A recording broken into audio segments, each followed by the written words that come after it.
tell us from start to finish. How did Heartless Theme get made? All right, so where was it made? Who made? Like, I know Fonti done the beat, but how much did you have a part of it? Like, how did it all kind of gel? Again, we had the music house. It was a studio, so we bought a studio by this time, and it was in the music house. Okay. And one day, I was just in there by myself, basically, and I was just messing about. Like I said, I'm not musical. I can't really play instruments or nothing like that. I've just got a vibe, you understand? And I was just in there by myself, just vibes in with the keyboard, and I was just playing the keys just like this, playing on the black keys. Again, Fonti taught me after, but it's just very unorthodox because you don't really use the black keys.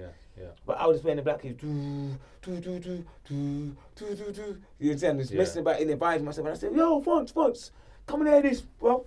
You understand? Fonti come in, and I said, "Listen," and I started playing it. I can't even remember what I actually played, but that's what I played anyway. Do, do, do. I thought, that's all right, you know. And Fonti's got such a way with things. He said, "That's not wrong because there's no wrong with writing music, but you don't really play the black keys that really and truly." But it sounds heavy still though, you know. Yeah. I just gassed. I didn't realize. Wow, this is tough, you know. Cause wow.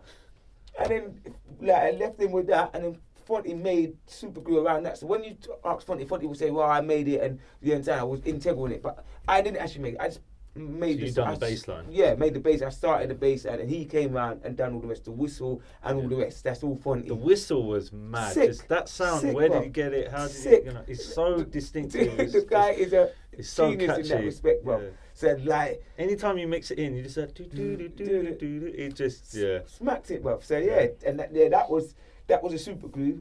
That's how the rhythm got made. And then, like I said, I had them naughty lyrics basically.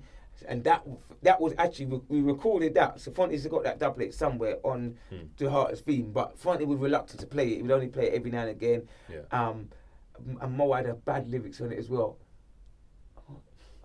I won't suck it, but I won't suck it. Something like that is dope.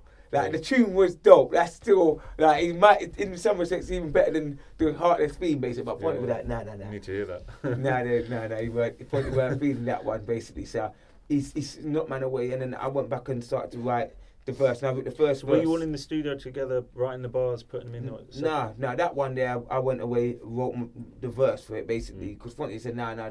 I was urging, man. I was always on that. Come, we need to put these out. We need to put some records out, basically. And man was like, nah, I ain't ready. I ain't finished yet. Fonti's a perfectionist in that respect.